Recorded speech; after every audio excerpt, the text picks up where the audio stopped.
luar biasa. Kita masuk dalam pelayanan kita, ibadah kita pada pagi hari ini. Kita mau tundukkan kepala, kita mau berdoa. Bapa kami yang ada di dalam surga, terima kasih Bapa atas kasih setiamu, sehingga kami boleh dapat berkumpul di tempat ini Bapa. Kami mohon urapan Roh Kudus-Mu, pimpin ibadah ini Bapa dari awal pertengahan hingga akhirnya. Kiranya segala pujian dan firman yang akan disampaikan memuliakan nama-Mu saja. Dalam nama Tuhan Yesus kami buka ibadah ini. Haleluya, yang percaya kita semua katakan amin.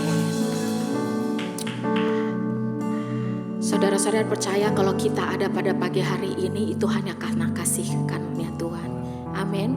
Kasih Tuhan tidak pernah terbatas untuk kita, baik saya dan saudara. Haleluya, kita angkat satu pujian.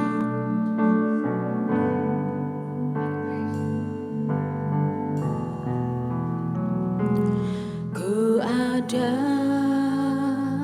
sebab anugerah-Mu, ku ada karena kasih-Mu, Tuhan Yesus. Ku berterima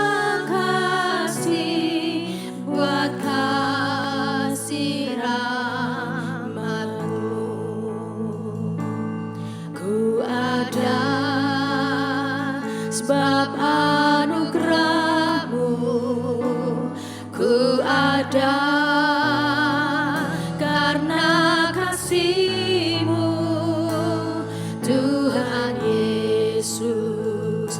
Ku berterima kasih buat kasih rahmat-Mu. Terima kasih Yesus.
Begitu luar biasa pagi hari ini Tuhan berikan nafas kehidupan baru bagi saya dan saudara. Tidak ada yang tahu apa yang terjadi. Tetapi kalau kita percaya apa yang Tuhan berikan pada hari ini cukup untuk hari ini. Amin. Haleluya. Yang percaya kita berikan sekali lagi tepuk tangan yuk. Haleluya. Saya minta berikan salam satu dengan yang lainnya. Minimal 5 orang yuk, walaupun cuma segini. Minimal 5 orang. Kita berikan salam satu dengan yang lain. Haleluya. Allah itu baik.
hidupku. Tuhan Yesus baik, sungguh amat baik, sampai selama-lamanya. Tuhan Yesus baik, katakan Tuhan Yesus baik, Tuhan Yesus baik, sungguh amat baik, untuk selama-lamanya. Tuhan Yesus baik.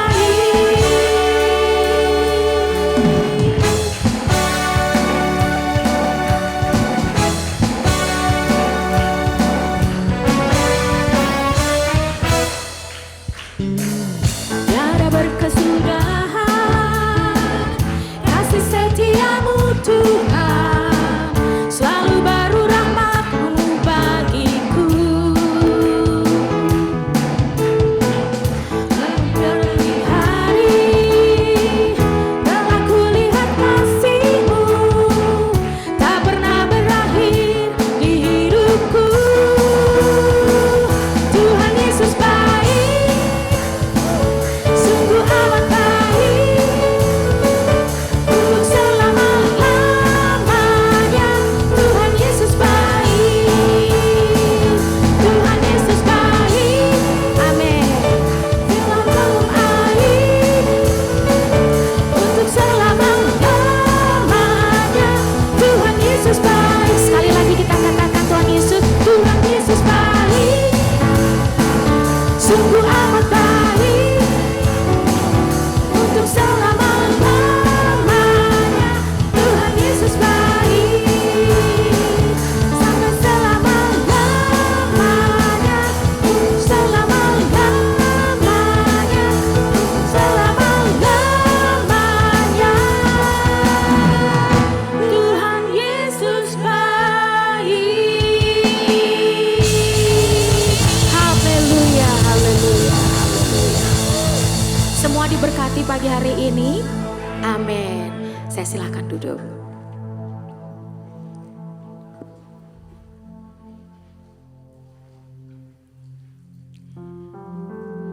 Kadang kita bertanya di dalam kehidupan kita tidak tahu apa yang terjadi pada kehidupan kita.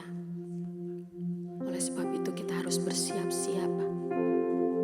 Sewaktu-waktu Tuhan panggil kita telah siap. Oh haleluya Jesus. Kita angkat pujian kita. Oh shikararararararara. Mari kita menyembah, kita sembah Dia. Dia adalah Tuhan, Dia adalah Allah yang sanggup melakukan segala sesuatu. Terima kasih Tuhan, terima kasih Yesus. Jiwaku bertanya, apakah masih ada harapan melewati tangisan, rasa sesak di dada. Jiwaku berkata, jiwaku berkata, Tuhanku yang pegang kuasa, Dia selalu bekerja, meski mataku tak melihat, walaupun gunung itu tak berpindah, tetap percaya Kau yang punya kuasa. Sekalipun ku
rasa sesak di dada. Imanku berkata, Tuhanku yang pegang kuasa, Dia selalu bekerja. Meski mataku tak melihat, walaupun gunung itu tak berpindah, tetap percaya Kau yang punya kuasa. Sekalipun ku dalam lembah gelap, tak mengapa asal Kau di sampingku. Walaupun masalahku masih ada, tetap percaya rencanamu terindah. Pribadimu takkan pernah berubah. Iman yang aku pegang padamu, Tuhan yang kekal. Saya undang semua untuk bangkit berdiri dan biarkan jemaat menyanyikan lagu ini. Jiwaku, jiwa berkata, amin. Yes Lord, Engkau begitu baik bagi kehidupan kami, Yesus. Melewati, amin, amin. Rasa sesak di dada, katakan jiwaku bertanya, ku bertanya. Yes, Dia yang punya kuasa. Amin, amin Jesus.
Berikan kemuliaan bagi Tuhan kita.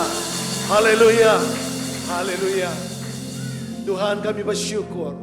Kami memiliki Engkau Allah yang setia. Allah yang sanggup, Allah yang mampu menolong setiap perkara kami. Kami bersyukur kami ada dalam pemeliharaan-Mu. Kami bersyukur kami ada dalam pelindungan-Mu Tuhan. Pagi ini Tuhan kami datang, kami menyembah-Mu. Kami meninggikan nama-Mu.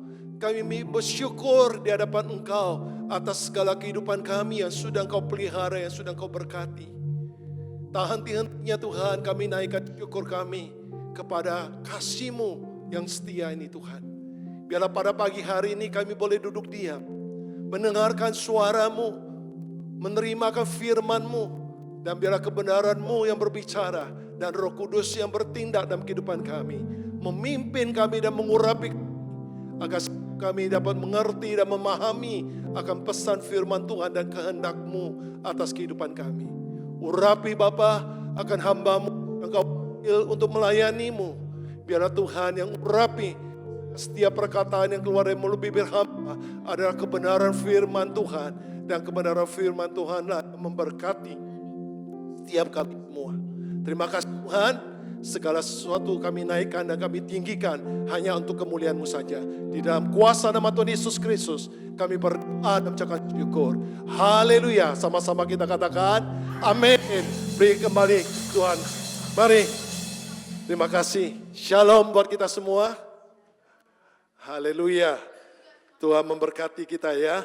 Terima kasih tim pemuji dan tim pemusik yang sudah membawa kita ada di dalam hadirat Allah yang luar biasa. Apa kabar semua? Luar biasa ya. God is good. All the time. Amin. Siapa yang percaya kalau Tuhan kita adalah Tuhan yang setia? Haleluya. Berarti hari ini mestinya ada shalom. Betul? Ada damai sejahtera dalam hidup kita. Bulan ini kita masih berbicara tentang shalom.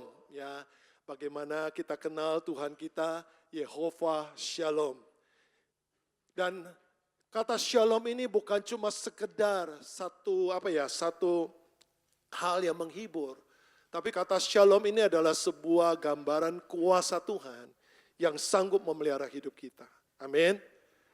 Nah, hari ini saya mau membawa saudara semua, kita masuk dalam berkat firman Tuhan, berbicara tentang bagaimana shalom itu ada dalam hidup kita. Shalom itu datang dalam hadirat Allah.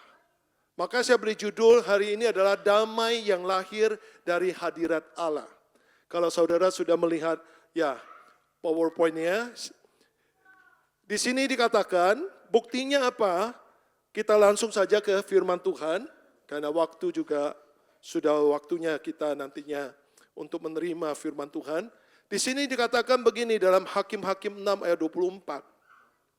Lalu Gideon mendirikan mezbah di sana kepada Tuhan dan menamainya Tuhan itu keselamatanku. Dalam Alkitab kita tertulis. Tapi sesungguhnya harusnya Tuhan itu adalah damai sejahtera. Disinilah muncul awal dikatakan Yehovah Shalom. Kalau saudara baca versi Inggrisnya, di situ jelas sekali. Ya, ada tertulis bahwa Yehovah Shalom. Di sini kita sama-sama belajar bahwa kita ini menerima damai yang Tuhan sediakan bagi kita. Sebuah damai yang punya kekuatan kuasa untuk memelihara hidup.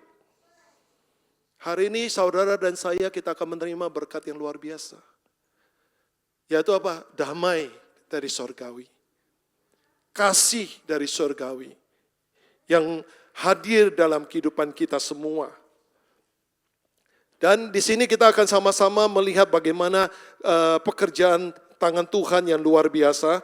Saya juga mau buka PowerPoint-nya di sisi saya supaya di sini karena di depan tidak tercantumkan, jadi saya bisa membacanya dari sini juga. Jadi di sini dikatakan Yehovah Shalom itu suatu nama perjanjian Allah. Allah berjanji bahwa Dia akan memberikan damai. Allah berjanji bahwa damai dari sorga itu akan menjadi milik bagian kita. karena kasih Allah. Sehingga damai itu lahir dari hadirat Allah. Damai itu bukan dari usaha manusia. Seperti di sini dikatakan bahwa damai itu muncul ketika apa? Gideon mendirikan mezbah.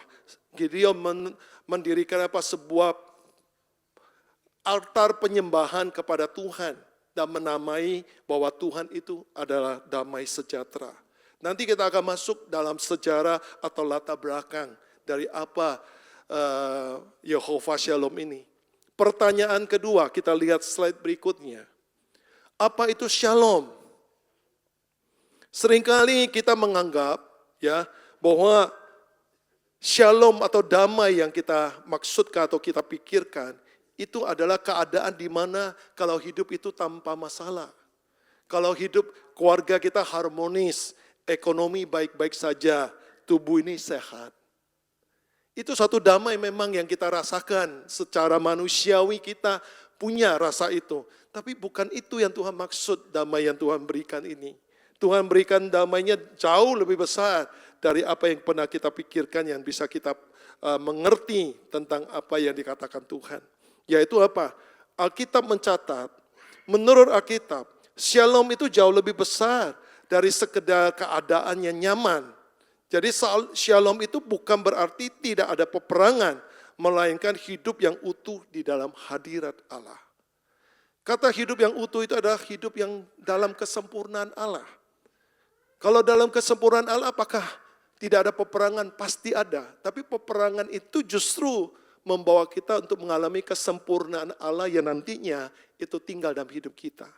Jadi di sini kita mau belajar sama-sama bahwa di Alkitab sendiri tercatat atau firman Tuhan sendiri mengatakan bahwa damai yang Tuhan berikan itu tidak seperti damai yang kita pikirkan. Bahkan jauh lebih besar dari apa yang kita pikirkan. Damai Allah tidak bergantung pada keadaan, tetapi pada hadiratnya dalam hidup kita. Oleh sebab itu jangan pernah kita lupa mengundang hadirat Allah dalam hidup kita. Bagaimana dengan kita berdoa, dengan kita merenungkan firman Tuhan. Saya percaya ketika kita merenungkan firman dan firman itu ada pada kita, maka saya percaya kuasa Tuhan ada tinggal dalam hidup kita. Yesus berpesan di dalam Yohanes 17 berkata, tinggallah di dalam aku, ya, dan firmanku ada di dalammu, mintalah apa saja. Maka Tuhan akan mengabulkan. Suatu jaminan bagi kita. Berarti apa? Kita tinggal di dalam hadiratnya. Ada satu jaminan di dalam hadirat Allah. Dan di sini kita melihat bahwasannya kata Shalom yang kita bayangkan tentang keadaan itu seringkali memberikan kita punya persepsi yang berbeda dalam hidup. Saya mau ambil contoh. Seringkali ya kalau kita bertanya kepada seseorang yang katakanlah kita ingin tahu di pekerjaannya apakah dia cocok dengan atau tidak. Dia selalu bertanya, bagaimana tempat kerjamu, enak nggak di sana? Ya kan? Ternyata apa? Yang ditanya tuh keadaan tempat kerjanya, tapi kenyataannya orang menjawab, iya enak, karena begini dan begitu. Tapi pada saat engkau menjawab enak, ada saatnya juga engkau merasa tidak enak. Betul? Berarti apa? Keadaan yang di mana engkau rasakan enak itu tidak menjamin sebuah damai bagi hidupmu. Tapi percayalah, keadaan yang engkau hadirkan Allah dalam hidupmu, itu pasti selalu mendatangkan damai. Sekalipun ya ada hal yang tidak baik. Saya sendiri mau memberikan satu kesaksian. Saya terakhir bekerja sebagai support worker. Saya baru memulai dari bulan Mei sampai sekarang baru kurang lebih 2 bulan. Awalnya saya bekerja di mendapat work placement di Edge Care selama 3 minggu. Saya berpikir tempat itulah yang Tuhan akan sediakan bagi saya. Ya kan? Karena apa? Karena saya merasa mendapatkan tempat itu juga luar biasa. Karena harapan saya ada satu tempat yang dimana semua orang mengatakan, teman-teman mengatakan, oh di tempat A enak, orang-orangnya baik, residennya juga baik. Wah, saya berharap sekali dapat di situ. Ternyata saya didapatkan di tempat B. Yang saya sama sekali tidak tahu apa-apa dan tidak punya teman di situ. Dan akhirnya saya ke sana. Tapi nyatanya memang benar. Tempat B yang Tuhan sediakan, itu ada tempat yang bagi saya di awal saya tidak sanggup, tapi karena kehadiran Tuhan membuat saya sanggup melakukan hal-hal yang terbaik di situ. Dan di situ saya melihat satu pemeliharaan Tuhan yang luar biasa. Namun keadaan baik yang saya maksudkan itu jangan diterjemahkan, banyak orang kadang-kadang ya itu, oh tempat kerjamu enak, ya udah saya mau lamar ke situ. Saya kasih tahu, tempat kerja dimanapun pasti ada perkara yang tidak enak bagi kita sebagai manusia menilai. Ya, sehingga kalau saudara cuma mencari enaknya dari sisi pikiran kita, saudara nanti kecewa. Saudara pasti kecewa dan saudara pasti tidak akan kuat bekerja. Tapi kalau kita bekerja dari hati yang tenang, hati yang damai di dalam Tuhan, kepada pekerjaan apapun kita bisa cocok. Kita bisa rasa nyaman. Amin. Jadi keadaan damai itu bukan pada tempat di mana enak atau orang lain yang baik, tapi keadaan dalam hatimu. Kalau hatimu memiliki hadirat Allah, engkau pasti akan cocok dimanapun kau berada. Amin. Itu yang menjadi satu pembelajaran saya. Bayangkan bagaimana saya mengatakan saya cocok kalau kerjaan sebagai support worker tiap pagi, maaf kata, tiap pagi, membandingkan residen ya dengan membuka popoknya, kalau bayi itu kan popok ya kan, dan betapa saudara bisa tahu isinya di dalam ya kan ya kan, isinya di dalam warna-warni bukan warna-warni pelangi ya, berbagai bau ada ya kan, bukan bau fruity. Kalau bau fruity mah enak. bau ini smellingnya benar-benar nggak enak gitu ya. Kalau diceritakan terlalu detail nanti takutnya saudara pada uwe-uwe di sini gitu, ya kan. Nah ini kalau udah muntah-muntah di sini orang luar dikiranya wah Pak Ali hari ini ada tengkingan apa nih, ya kan, kok semua jemaat pada muntah. Bukan dalam hal itu, tapi di sini saya melihat di dalam keadaan yang tidak baik menurut kacamata kita, tapi di dalam hati yang dipelihara Tuhan, semua menjadi baik, semua menjadi gampang, semua menjadi lancar. Dan itu saya rasakan dan saya bersyukur. Ya di sini ada teman saya juga Pak Yosua, juga bekerja sebagai support worker, sangat tahu. Ya, kami di sini Pak Peter juga sama bekerja support worker. Itulah yang kami kerjakan selama ini di lapangan kalau saudara ini. Tapi sekali lagi itu bukan suatu hal yang mengganggu kalau kita punya hadirat Allah. Nah disinilah kita mau belajar bahwa hal Yehova Shalom ini merupakan hal yang sangat penting bagi hidup kita. Mari kita lihat selanjutnya tentang latar belakang daripada Yehova Shalom. Di sini dikatakan, ironisnya nama Yehova Shalom muncul justru di tengah peperangan. Kapan? Di masa Gideon. Ya, ketika apa? Bangsa Israel bukan sedang menang dalam perkara peperangan, bukan sedang dalam panen berlimpah, juga bukan sedang hidup nyaman. Tetapi bangsa Israel justru dari tengah-tengah apa? Masa kesulitan. Masa kesulitan selama apa? 7 tahun. Karena apa? Karena mereka perkara ketidaksetiaan mereka menyembah kepada Baal, ya, membuat apa? Tuhan marah dengan mereka. Bukan Tuhan marah dalam arti apa? Tuhan menghukum mereka, bukan. Tapi kemarahan Tuhan yang membuat mereka dalam kondisi yang terjajah oleh bangsa Midian. 7 tahun. Mereka sendiri mengundang musuh masuk dalam hidup mereka. Akhirnya apa? Mereka di sana penuh dengan ketakutan. Mereka bersembunyi di dalam gua. Rumah mereka tidak bisa mereka tinggalin. Karena apa? Diambil oleh orang Midian. Mereka merasa apa? Tidak punya masa depan. Dan pada saat itu mereka berseru kepada Allah. Dan Allah itu datang menghampiri siapa? Gideon. Ya, Allah datang menghampiri Gideon. Dan Allah manggil Gideon itu untuk apa? Menjadi pahlawan bagi bangsa Israel. Ya, thank you. Nah, disinilah kita lihat kapan Yehova Shalom itu ada, yaitu ketika Allah datang menemui Gideon. Dan di situ muncul nama yang disebut Yehova Shalom yang tadi kita baca dalam Hakim-Hakim 6 ayat 24. Ada 3 hal di situ terjadi di dalam kondisi bangsa Israel. Mereka mengalami apa? Teror ekonomi dari bangsa Midian, bangsa Amalek. Semua hasil tanaman mereka tidak bisa panen karena apa?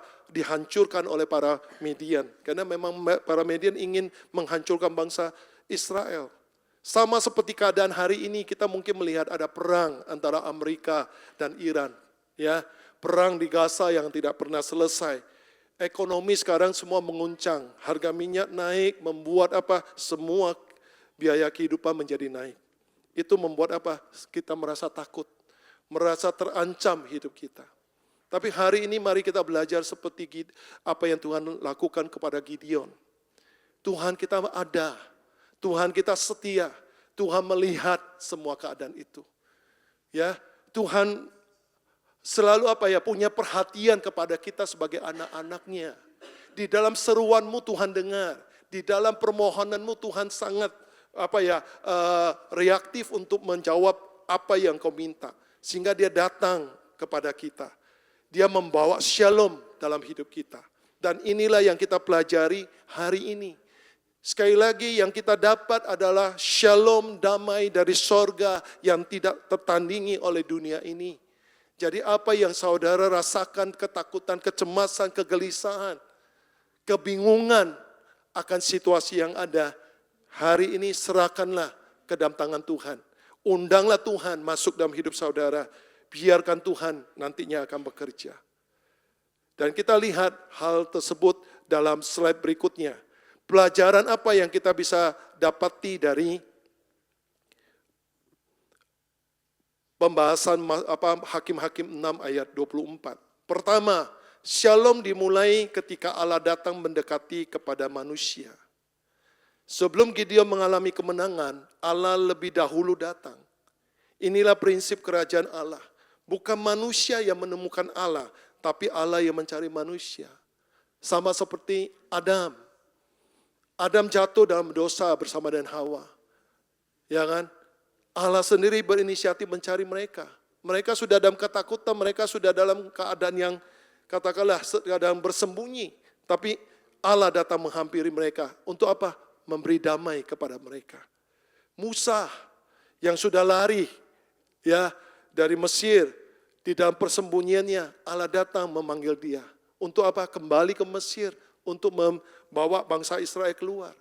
Begitu Daud diurapi, Petrus juga menemui Tuhan saat dia menjala ikan. Dan Saulus juga ditangkap oleh Yesus untuk menjadi pelayan Tuhan yang luar biasa. Semuanya ini ditemukan oleh Tuhan terlebih dahulu. Kita pun sama. Dulu hidup kita lama, kita akui, kita tidak dalam Tuhan, kita dalam dosa, kita dalam perbuatan yang tercela. Tapi ketika Tuhan mendapatkan kita, hidup kita semua dipulihkan oleh Tuhan. Amin. Tuhan memberikan damai. Cuma satu yang amin, ingin. Luar biasa. Ya, di sini kita mau belajar bahwa damai itu bukan hasil usaha manusia. Jadi saudara kalau mencoba dan mencoba, saudara hanya membuat saudara itu lelah di dalam mencoba hal tersebut. Ya, keadaan tidak menjamin. Hari ini engkau lihat baik, besok bisa berubah. Ya, apa yang kau punya hari ini engkau rasakan katakanlah menyukakan hatimu, besok bisa melukai hatimu. Jadi tidak ada sesuatu yang bisa menjamin hidup kita di dunia ini selain hadirat Tuhan. Selain damai sejahtera dari Tuhan. Jadi damai adalah hasil perjumpaan dengan Allah. Kita belajar di sini bahwa damai kita itu adalah hasil perjumpaan dengan Allah. Yesus berkata gini, damai sejahtera ku tinggalkan bagimu. Ia tidak berkata, aku menghilangkan semua masalahmu. Tetapi aku memberikan diriku, yaitu damai sejahtera itu kepadamu. Karena sumber damai adalah pribadi Kristus. Kalau saudara membaca Yohanes 14 ayat 27, di sana sangat jelas. Damai sejahtera ku tinggalkan bagimu. Yesus hadir membawa damai sejahtera. Dari mana Yesus datang kita tahu dari Bapa di sorga. Bahwa oleh sebab itu, Dialah yang pembawa damai kepada kita. Dan di sana ditegaskan lagi, damai sejahtera yang mana? Bukan damai sejahtera dunia, damai sejahteraku dikatakan. Ku berikan kepadamu. Apa yang ku berikan tidak seperti yang diberikan oleh dunia kepadamu. Jangan gelisah dan gentar hatimu. Amin saudara.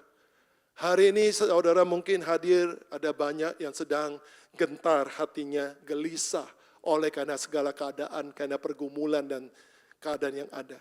Tapi hari ini saudara datang kepada Tuhan dan Tuhan akan memberikan shalom, damai sejahtera itu bagimu. Bukan karena masalahmu ya selesai begitu saja, tapi Tuhan terlebih dahulu hadir untuk memberikan engkau kekuatan. Nanti kita akan lihat urutannya bagaimana pekerjaan shalom itu dalam kehidupan orang percaya. Dan kita masuk dalam pengajaran yang kedua. Slide berikutnya. Masalah terbesar di sini ya adalah masalah terbesar bagi kita manusia bukanlah penderitaan. Ya, kita selalu takut dengan penderitaan. Tapi sesungguhnya adalah keterpisaan kita dengan Allah. Seberat apapun penderitaan kita, seperti tadi lagu katakan, walaupun gunung tak berpindah, ya, aku tetap percaya engkau yang punya kuasa. Maka engkau tidak akan takut dalam penderitaan. Yang paling kita takuti adalah apa? Terpisahan kita dengan Allah. Ketika terpisahan kita dengan Allah, maka kita kehilangan damai itu. Itulah yang dimaksud. Jadi masalah kita hari ini bukan sibuk untuk mengurus penderitaan karena pergumulan, tapi uruslah hubungan kita dengan Tuhan. Kalau hari ini hubunganmu dengan Tuhan akrab dan intim, engkau aman. Engkau tidak akan mengalami sesuatu yang sifatnya yang kau takuti dan kau gelisahkan. Tuhan pasti bertindak, Tuhan pasti bertolong. Ini bagian yang seringkali kita tidak sadari. Banyak orang berpikir kalau ekonomi baik, keluarga harmonis seperti tadi dikatakan, sakit sembuh maka damai itu akan datang. Kenyataan tidak, saudara.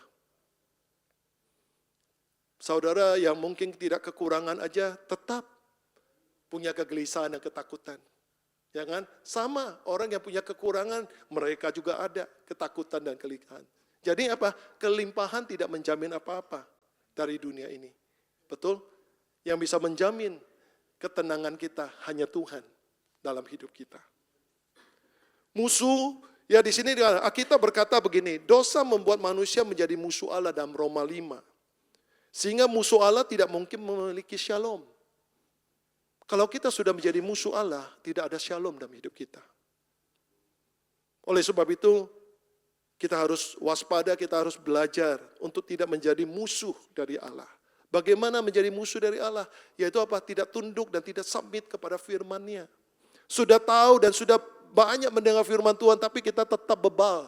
Tapi kita tetap keras hati. Itu namanya kita memusuhi Allah. Maka percayalah tidak ada shalom dalam kehidupan saudara. Saya ambil contoh, seringkali keributan rumah tangga, entah itu pasangan, suami istri, entah itu orang tua anak. Kita selalu mengimpikan keluarga yang harmonis, keluarga yang damai. Pertanyaannya adalah, sudahkah engkau membawa shalom dalam keluarga? Sudahkah engkau membangun shalom dalam keluarga? Engkau hanya ketika ditanya, kenapa ribut? Iya si A, si B, yang kita tuduhkan kesalahan mereka. Lalu apa yang kita perbuat? Kita nggak pernah mengampuni, kita tidak pernah memberi yang terbaik, kita tidak pernah mengasihi mereka juga, malah membalas. Pertanyaannya, apakah kita bisa mendapatkan shalom? Kita tidak akan mendapatkan shalom. Kalau hari ini kita mau mendapatkan shalom, sekalipun ya orang dalam keluarga kita, entah itu pasangan, entah itu anak, siapapun orang tua, mereka masih tetap menjadi pribadi mereka. Kita yang mengenal firman Tuhan, jadilah terang dan jadilah berkat bagi keluarga kita. Maka saya percaya dalam keluargamu pasti ada shalom. Bayangkan kalau kita yang sudah percaya tidak bawa shalom dalam keluarga, siapa yang membawa shalom? Saudara tidak bisa cuma berdoa, Tuhan hadirkan engkau, Tuhan hadirkan engkau. Tuhan bilang, engkau sendiri aja tidak menghadirkan aku. Berarti doa kita adalah doa yang munafik. Meminta tapi tidak mengerjakan. Tuhan bilang shalom itu sudah kuberikan padamu. Ya kan, di dalam bentuk firman, di dalam bentuk penyertaan. Sekarang ada di tangan kita. Adakah aku mau berbuat shalom dalam keluargaku? Ini yang menjadi hal yang kita belajari. Jadi kita tidak cuma meminta dan meminta. Sesungguhnya Tuhan sudah menyediakan. Hanya adakah kita membuka pintu ya shalom itu untuk keadaan kita, rumah tangga kita, apapun yang sedang kita pergumulkan itu. Salib bukan sekedar menghapus dosa, tapi salib memulihkan hubungan. Inilah makna terdalam dalam Yehova Shalom. Bukan hanya memberi damai, tetapi mendamaikan manusia dengan Allah. Yesus di sana dikatakan damai sejahteraku ku tinggalkan bagimu, damai sejahteraku ku berikan kepadamu. Yesus datang bukan cuma mengampuni dosa kita, tapi Yesus datang memperdamaikan kita dengan Allah. Karena kita sudah menjadi musuh Allah, maka kita kehilangan shalom, kehilangan damai. Dan Yesus datang menjembatani kita, memperdamaikan kita dengan Allah.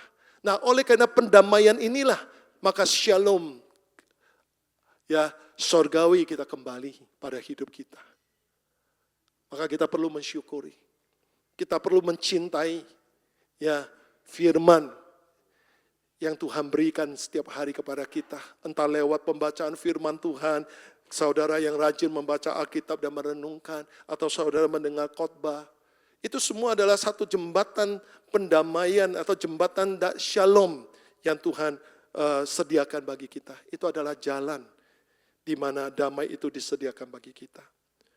Kolose 1 ayat 20 berkata, melalui darah salib Kristuslah, ya Allah mendamaikan segala sesuatu dengan dirinya.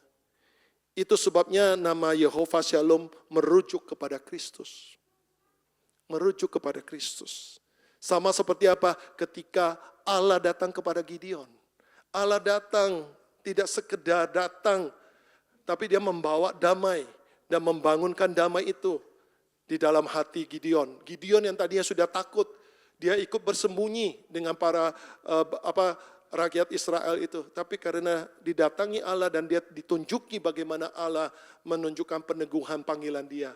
Dan dia keluar menjadi pemenang, menjadi pahlawan yang memenangkan peperangan dengan orang Median. Sehingga pelajaran yang ketiga, kita lihat slide berikutnya. Gideon menerima damai sejahtera sebelum menerima kemenangan. Jadi damai sejahtera Tuhan selalu diberikan kepada kita, bukan saat masalah keadaan kita sudah dipulihkan. Justru sebelum masalah itu dipulihkan.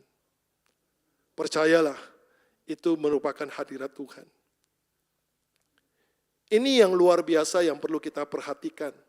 Allah tidak berkata nanti setelah Midian kalah, engkau akan damai. Tidak, tapi Allah berkata damai bagimu, padahal tentara Midian masih ada. Artinya apa? Shalom, damai yang Tuhan katakan, tahan beri damai itu akan mendatangkan mujizat bagi hidupmu. Saya dulu pertama kali datang untuk melayani di sini di Perth. Waktu saya mengambil pesawat penerbangan dari Bandung ya ke Perth, waktu itu belum ada connecting flight. Saya harus membeli dengan pilihan yang Tuhan pilihkan bagi saya. Waktu itu saya beli Bandung, Kuala Lumpur, Perth, naik Air Asia. Dan jelas itu bukan connecting flight. Terus bedanya berapa? 1 jam. Waktu itu istri saya tanya, kamu sudah beli tiket? Sudah. Kamu lewat mana? Kalau lewat Jakarta kita masih ada yang langsung, direct. Saya pikir penghematan waktu dan penghematan biaya udah dari Bandung. Dan itulah yang Tuhan mau. Saya bilang, iya saya lewat Bandung, Kuala Lumpur ke Perth. Apakah itu connect? Enggak. Terus berapa lama kamu tunggu di sana? 1 jam, saya bilang. Hah? Dia bilang, kamu nekat sekali beli cuma selisih 1 jam. Saya bilang, saya nggak tahu, itu pun tuntunan Tuhan saya beli. Mana cukup? Biasanya untuk penerbangan internasional itu 2 jam kita udah harus tunggu di airport. Kamu 1 jam. Giliran ada masalah gimana? Pesawat telat dan segalanya. Ya juga ya.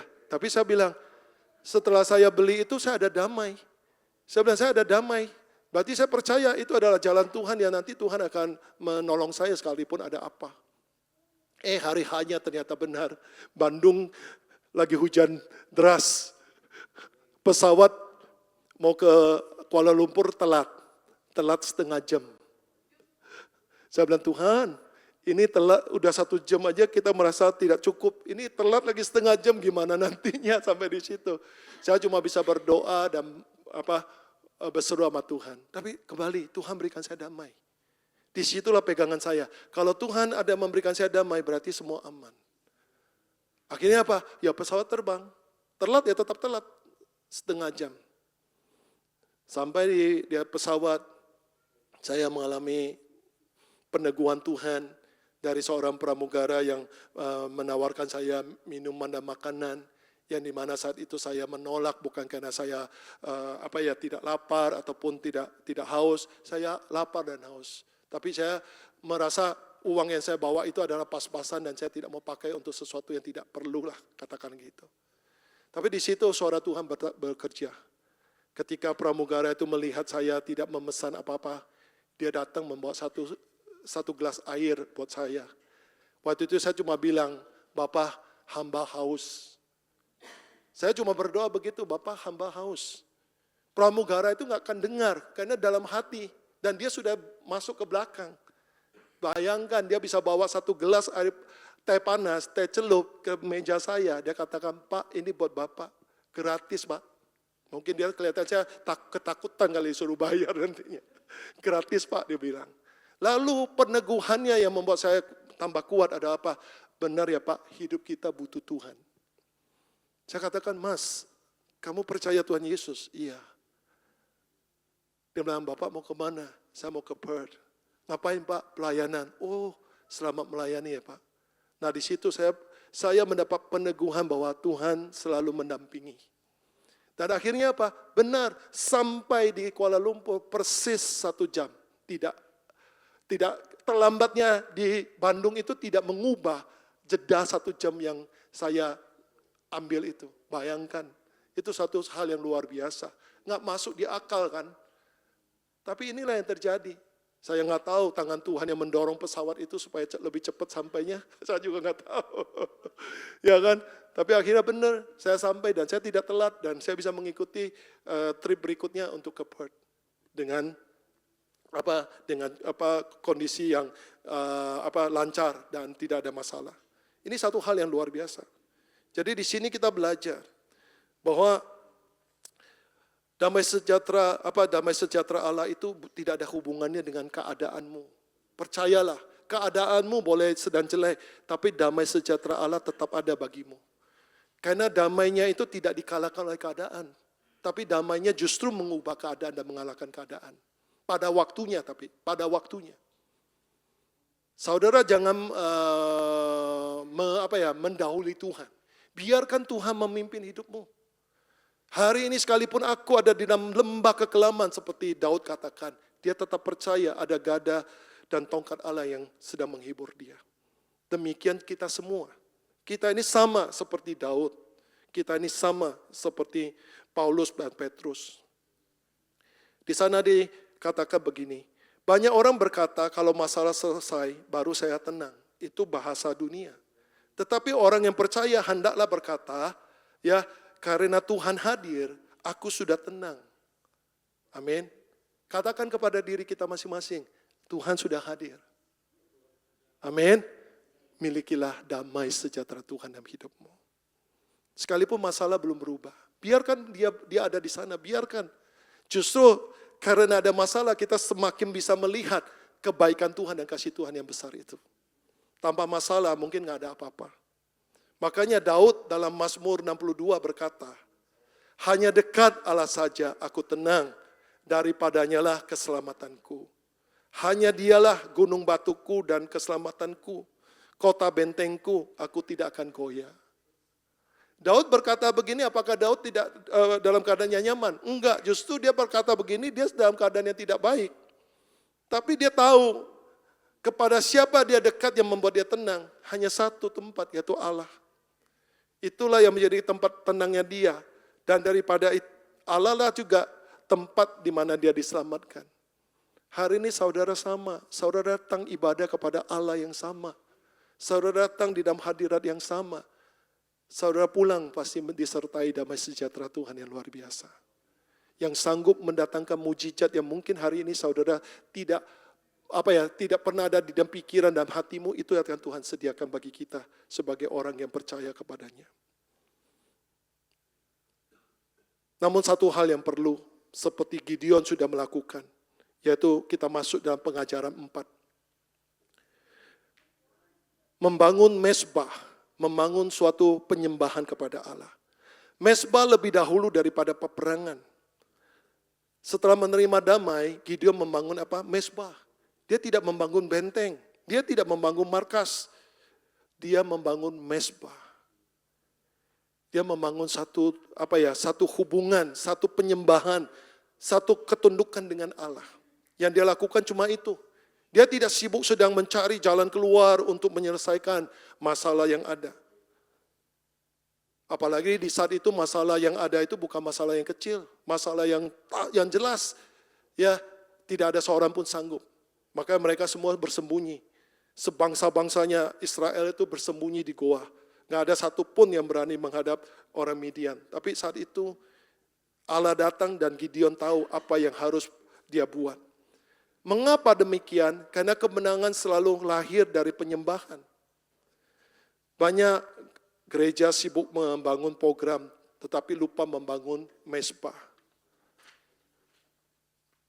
Kita belajar untuk membangun mezbah. Karena kenapa? Karena dari mezbah melahirkan hadirat, dari hadirat Allah melahirkan damai, dari damai melahirkan keberanian, dan keberanian untuk menghasilkan apa? Kemenangan. Kita tahu awalnya apa? Gideon dan bangsa Israel takut. Tapi kehadiran Tuhan membuat mereka itu membangun sebuah mezbah untuk menyembah Tuhan. Menghadirkan hadirat Allah lah yang membuat mereka damai. Sehingga mereka berani untuk maju berperang. Dan akhirnya apa? Mereka meraih kemenangan. Urutan ini jangan kita balik. Kita selalu menuntut Tuhan berikan kemenangan dulu. Aku baru akan melakukan ini dan itu. No, sekarang belajar. Ketika Tuhan berkata demikian, jalankan apa yang Tuhan katakan. Perkara kemenangan itu pasti sudah ada. Karena Tuhan bilang, kita semua disebut sebagai apa? Umat pemenang, lebih dari pemenang. Julukan kita ini bukan sekedar julukan, tapi ini sebuah perjanjian Allah atas hidup kita. Bahwa setiap orang yang percaya di dalam dia akan hidup di dalam kemenangan. Apapun yang dia alami dalam hidupnya, Tuhan pasti memenangkan dia. Hanya perkara kita percaya atau tidak. Seringkali karena kita belum melihat, kita sulit untuk percaya. Kita selalu tuntut untuk melihat dulu baru percaya. Maka akan dikatakan dalam firman Tuhan berkata, berbahagialah orang yang tidak melihat namun percaya. Jadi kita jangan kembali ke manusia lama kita, tapi kita masuk terus ke manusia baru kita yang sudah ada di dalam Kristus. Pelajaran yang kelima, kita lihat slide yang berikutnya. Apa efek daripada damai sejahtera itu? Efek damai sejahtera itu tidak melingkupi hanya bagian kecil, hanya bagian katakanlah perasaanmu. Enggak, dia tidak cuma bekerja di dalam perasaanmu, dia bekerja di dalam seluruh hidupmu. Apa yang dikatakan di sana dalam bahasa Ibrani, kata shalom itu berarti lengkap, utuh, dipulihkan dan tidak ada yang hilang. Sehingga apa? Ketika shalom ada pada hidupmu, Allah bekerja bukan cuma hatimu tenang, tapi rohmu Tuhan pulihkan, jiwamu Tuhan pulihkan, tubuhmu Tuhan pulihkan, keluargamu, tujuan hidupmu, pekerjaanmu atau usahamu, pelayananmu. Ya kan? Itu semua Tuhan pulihkan. Jadi tidak cuma satu bagian yang Tuhan pulihkan. Tuhan sanggup memulihkan seluruh hidup kita. Percayalah. Oleh sebab itu belajar. Kalau hari ini kita belum melihat misalnya, ya Tuhan, aku datang, aku menyesali keadaan rumah tanggaku atau usahaku, bla bla bla, tempat kerjaku, apapun itu. Lalu Tuhan datang, hadiratnya datang, ya, dia memberikan shalom. Dia mungkin memulihkan jiwamu dulu. Dia ingin memberikan ketenangan bagimu. Dia ingin membangun damai dulu. Sehingga engkau punya semangat dan punya keberanian untuk berharap ke depan. Sehingga mungkin hari ini kau belum melihat suatu perubahan dalam keluarga, belum melihat dalam perubahan dalam pekerjaan. Tapi dirimu sudah terubahkan. Cara pandangmu sudah tidak seperti dulu lagi. Nanti kita akan lihat. Orang yang hanya berfokus pada dirinya pasti akan selalu dalam ketakutan. Karena kita tahu diri kita penuh kelemahan. Tapi kalau kita berfokus kepada Tuhan, saya percaya, ya ketakutanmu, kegelisahanmu lama-kelamaan pasti akan hilang. Karena apa? Kita melihat Tuhan kita jauh lebih besar dari segala perkara hidup kita. Dan inilah yang Tuhan ajarkan. Mari kita lihat slide berikutnya. Seperti saya katakan, Yehova Shalom lahir ketika Pak Gideon berhenti melihat dirinya sendiri. Dia kalau lihat dirinya di hadapan Allah, dia kasih tahu kepada Tuhan, kalau aku ini paling kecil, aku ini lemah, dari keluarga miskin, dari tidak mampu. Tapi setelah dia melihat Tuhan, dia tidak lagi sibuk melihat dirinya. Damai lahir ketika kita berfokus pindah dari kelemahan kita kepada kebesaran Allah. Sekarang kita jujur, ya, yang membuat kita itu sulit beriman kepada Tuhan itu karena apa? Karena kita terlalu berfokus pada diri kita dan berfokus pada masalah. Coba hari ini kita tutup mata kita, jangan ke situ. Tujukan hati kita kepada Tuhan yang besar. Maka saudara akan lihat satu hal yang beda. Saudara akan mengalami satu kondisi yang benar-benar damai, yang saudara pun tidak bisa cerita, kok saya bisa damai di tengah masalah yang masih banyak. Itulah damai sejahtera Allah. Dan itulah damai yang memberikan kekuatan kepada kita. Damai yang membuat kita masih semangat untuk masa depan. Damai yang membuat kita masih semangat menyongsong hari esok. Kalau tidak, saudara akan gagal menghadapi masa depan. Jangankan masa depan, hari esok saja saudara mungkin sulit untuk memasukinya. Sama seperti Petrus. Ketika Petrus melihat ombak, apa yang terjadi? Dia yang tadinya sudah mendapat mujizat, akhirnya dia tenggelam. Karena apa? Dia tidak berfokus kepada Tuhan lagi. Dia berfokus pada ombak yang membuat dia takut. Sehingga di situ imannya tergoncang dan dia tenggelam. Untung dia memanggil lagi karena dia kembali berfokus kepada Yesus. Dia panggil Yesus dan Yesus mengulurkan tangannya untuk mengangkat dia kembali. Jadi saat engkau memandang Yesus, maka engkau akan berjalan di dalam kuasanya. Sehingga mujizat akan engkau alami tanpa engkau memohon dan memohon. Berubahlah fokusmu hari ini. Belajarlah untuk punya hubungan dengan Tuhan yang baik. Sehingga pelajaran yang kita peroleh dalam hal ini adalah apa hubungannya dengan Kristus. Yehova Shalom. Kita lihat slide berikutnya. Di perjanjian lama, Yehova Shalom adalah nama perjanjian Allah. Ya, tapi di perjanjian baru, Yesuslah yang menjadi penggenapnya. Zaman dulu Allah datang, ya Allah beri janji kepada umatnya. Di situ dia mengikat sebuah perjanjian. Kalau dia adalah Yehova Jireh, kalau dia adalah Yehova Shalom, ya Allah menyediakan, Allah yang memberikan damai, Allah yang memberikan keselamatan. Tapi di masa kita, ya masa di mana penggenapan perjanjian baru yaitu Yesus, dia sendiri datang untuk membuktikan kepada kita. Efesus 2 ayat 14 berkata, dialah damai sejahtera kita. Perhatikanlah, bukan dia yang memberi damai, tapi dia itu damai. Artinya selama kita tinggal di dalam Kristus, kita tinggal di dalam shalom, yaitu damai sejahtera Allah. Jadi hari ini jangan cepat-cepat kita mensalahartikan Tuhan kita. Kalau saudara dalam keadaan tidak tenang, saudara dalam keadaan gelisah, itu bukan karena salahnya Tuhan. Itu mungkin dalam pribadi kita yang punya persoalan dengan Tuhan. Entah hubungan kita dengan Tuhan mulai tergoyang, udah tadinya rajin doa jadi tidak rajin doa, rajin renungan firman Tuhan jadi tidak rajin renungan firman, ya kan? Hidup sudah tidak lagi mengikuti apa yang diperintahkan firman Tuhan. Itu semualah yang tadi sudah kita bilang, membuat kita menjadi musuh Allah yang tidak punya shalom. Tapi kalau kita mau kembali mengkoreksi diri kita dan kita tunduk kembali kepada Tuhan, saya percaya waktu di mana engkau tunduk, waktu itulah hadirat Tuhan memenuhi hidupmu. Dan engkau kembali memiliki damai. Sehingga aplikasi bagi kita sebagai jemaat House of Blessing, slide berikutnya, sebagai gereja yang dipanggil, kita harus menjadi murid dan memuridkan. Artinya apa? Menjadi teladan. Saudara dan saya tiap minggu kita datang, kita itu belajar dari firman. Kita sedang dimuridkan. Berarti apa? Dimuridkan itu bukan cuma menjadi murid yang duduk pasif, tapi kita diberi bekal hidup. Yang mana bekal firman Tuhan itu harus kita praktekkan.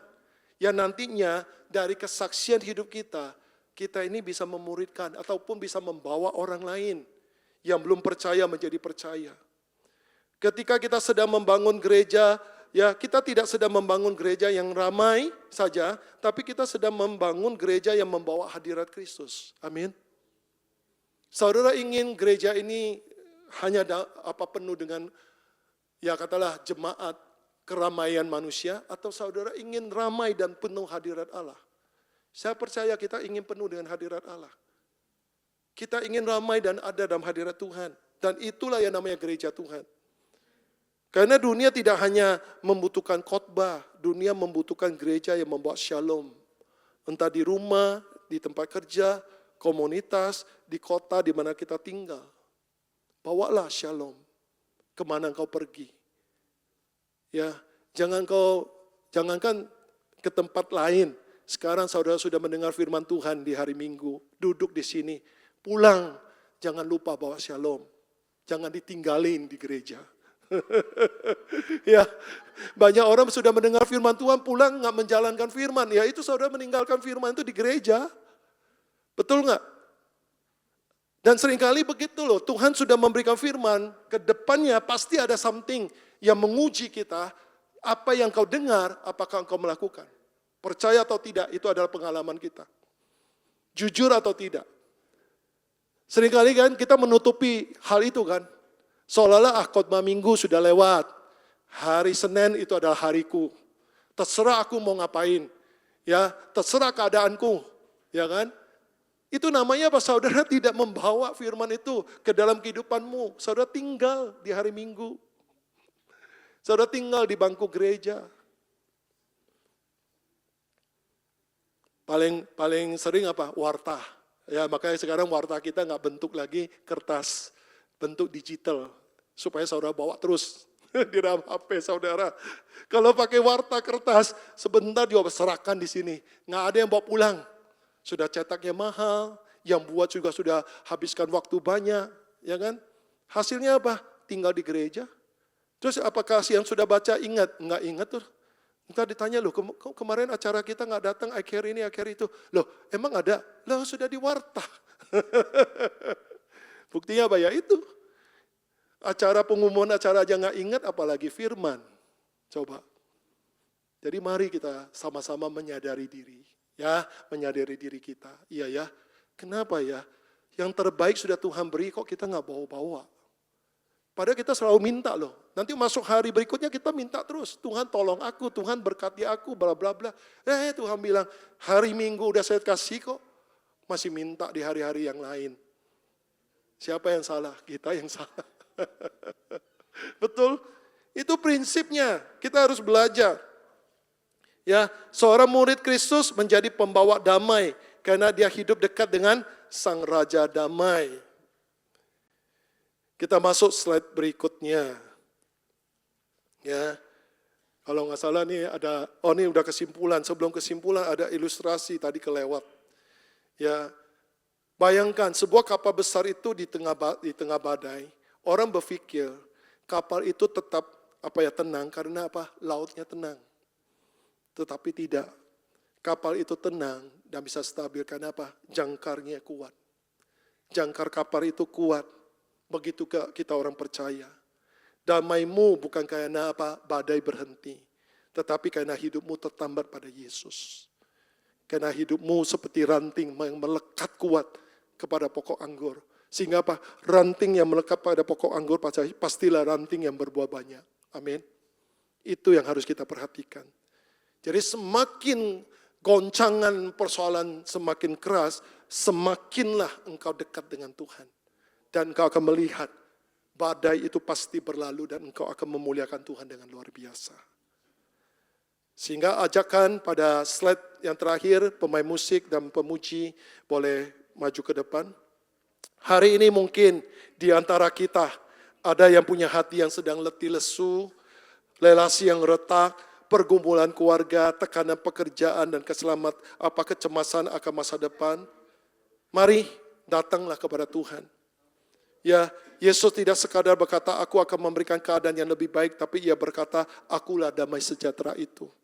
Datanglah kepada Dia. Bangunlah hubungan untuk dipulihkan lagi dengan Yesus. Maka engkau akan mendapatkan shalom dalam hidupmu, dalam pekerjaanmu. Tuhan memberkati kita semua. Haleluya. Amin. Ya, saya berharap firman Tuhan ini dapat dipahami dan diaplikasikan dalam kehidupan. Karena firman Tuhan itu hidup. Dan Dia ingin hidup bersama dengan kita. Kita naikkan pujian berikut ini. Mengenal-Mu. Yes? Let Aniska come forward. Oh, you want come here to sing? Yeah, I'm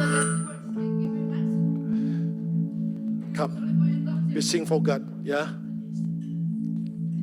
Iin ini luar biasa hatinya, selalu cinta Tuhan. Mari kita masuk dalam pujian mengenal-Mu. Saudaraku yang dikasihi Tuhan, ingat akan apa yang Tuhan sudah bicarakan kepada kita lewat firman-Nya. Yang kau terima baik dari khotbah, engkau terima dari pembacaan firman Tuhan, engkau terima dalam perenungannya.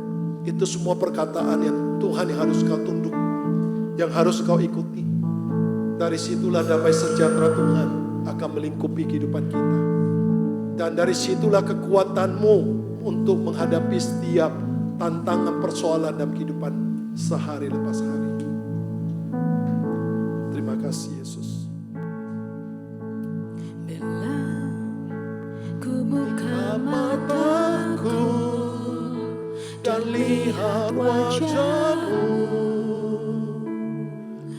ku terkagum. Bila ku lihat hidupku dan karya tangan-Mu, ku tersanjung.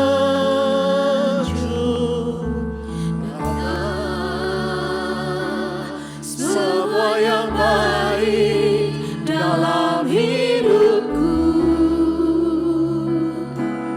itulah karya-Mu.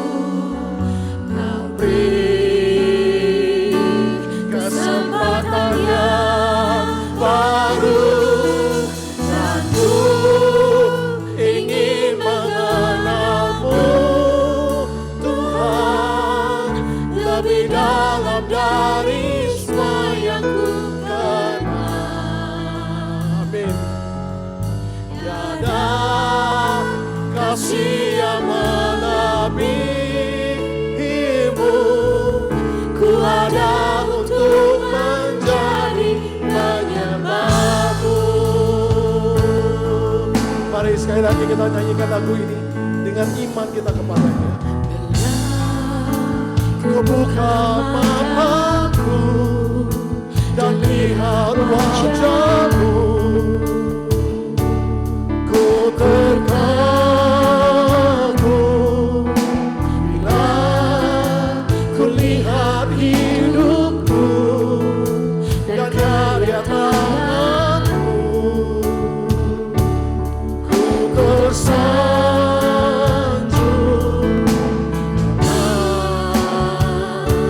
Semua yang baik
kemuliaan bagi Tuhan kita, saudara-saudariku. Haleluya. Biarkan musik berjalan dan kita masuk dalam hadirat Allah. Naikkan segala syukur kita kepadanya. Biarlah hari ini mata kita semua terbuka. Bukan berfokus pada diri kita. Bukan berfokus pada setiap masalah kita. Tapi berfokuslah kepada Allah, sang sumber hidup kita. Sang sumber keselamatan kita. Berpandanglah engkau ke sana.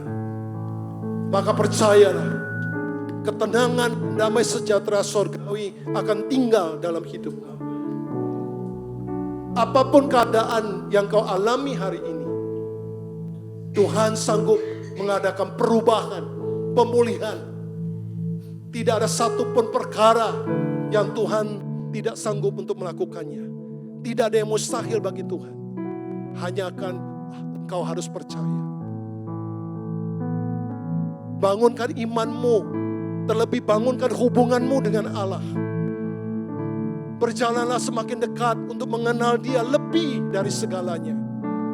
Apa yang kau kenal akan dunia ini tidak akan membawa engkau dalam damai. Tapi apa yang kau kenal dari Tuhan, itulah yang selalu membuat engkau tetap damai di tengah goncangan apapun. Bersyukurlah bahwa hidup kita adalah karya tangan Tuhan yang agung. Dan karya Allah yang sempurna. Hari ini masalah yang kita hadapi adalah sebuah proses di mana Tuhan sedang menyempurnakan kita, di mana Tuhan sedang membentuk karakter kita, di mana Tuhan sedang mengubahkan kita untuk menjadi lebih baik lagi dan lebih baik lagi. Tidak ada satu perkara pun Tuhan izinkan untuk mencelakakan kita. Tapi segala perkara yang ada, itu ada di dalam rancangan damai sejahtera Allah dan masa depan yang penuh harapan. Bersyukurlah kepadanya. Terima kasih Tuhan akan pemeliharaan-Mu yang begitu ajaib. Engkau telah membukakan mata rohani kami. Engkau yang telah menyadarkan kami untuk selalu rendah hati di hadapan Allah, untuk tidak menggunakan kekuatan sendiri, tapi selalu bersandar dan bertambat kepada Engkau sebagai ranting kepada pokok anggur yang melekat kuat sehingga ranting pada waktunya akan berbuah banyak. Terima kasih ya Tuhan, terpujilah Engkau selama-lamanya. Dan sebentar lagi kami akan membawa persembahan kepadamu. Tuhan, Engkau sendiri yang menguduskan semua persembahan yang kami bawa kepada Engkau. Biarlah Tuhan semua ini boleh kami persembahkan sebagai persembahan yang memuliakan Engkau dan dipakai untuk menjadi berkat di dalam pelayanan kami. Terima kasih Tuhan, berkati akan setiap tangan yang menaburnya. Mereka akan menuai di dalam kelimpahan-Mu Tuhan. Terima kasih ya Bapa. Saat ini saudara-saudari yang dikasihi Tuhan, mari kita angkat kedua tangan kita. Terimalah berkat, kasih, dan kuasa dari sorgawi yang disediakan oleh Allah kita. Biarlah Tuhan yang penuh kuasa ditumpangkan untuk kita masing-masing. Dan sebelum kita menerima semua ini, mau berdoa untuk berkat jasmani yang tersedia. Bapa, Engkau yang kuduskan, agar semua berkat jasmani boleh menjadi kekuatan dan kesehatan tubuh fisik kami. Berkati setiap tangan yang sudah memasangnya dan membawanya bagi kami. Tuhan kembalikan dengan berkat dan kasih Tuhan yang berkelimpahan. Dan kami yang menerima, jadikan kami juga adalah berkat bagi banyak orang. Berkati juga Tuhan akan seluruh teman-teman kami yang sudah melayani-Mu Tuhan. Urapi kami senantiasa, agar pelayanan kami ke depan sungguh Tuhan menjadi berkat bagi sesama kami dan menjadi kemuliaan bagi-Mu Tuhan. Terima kasih ya Bapa. Dan saat ini izinkan tangan Tuhan ditumpangkan bagi kita semua dan kita menerima berkat dan kasih dan kuasa dari sorgawi. Dicurahkan berkat yang datangnya dari Allah Bapa, di dalam kasih dan kemurahan Yesus Kristus, di dalam penyertaan Allah Roh Kudus yang setia menyertai kita. Mulai dari saat ini sampai kedatangan Yesus kali kedua, untuk membawa setiap pribadi kita bersama dengan keluarga kita kembali ke dalam kerajaan sorga yang kekal untuk tinggal selama-lamanya bersama dengan Bapa yang mulia. Dalam kuasa nama Tuhan Yesus Kristus kami berdoa dan mengucapkan syukur. Haleluya. Sama-sama kita katakan amin. Berikan kemuliaan bagi Tuhan kita. Selamat hari Minggu. Happy Sunday. God bless you all. Salam buat keluarga masing-masing. Tuhan memberkati.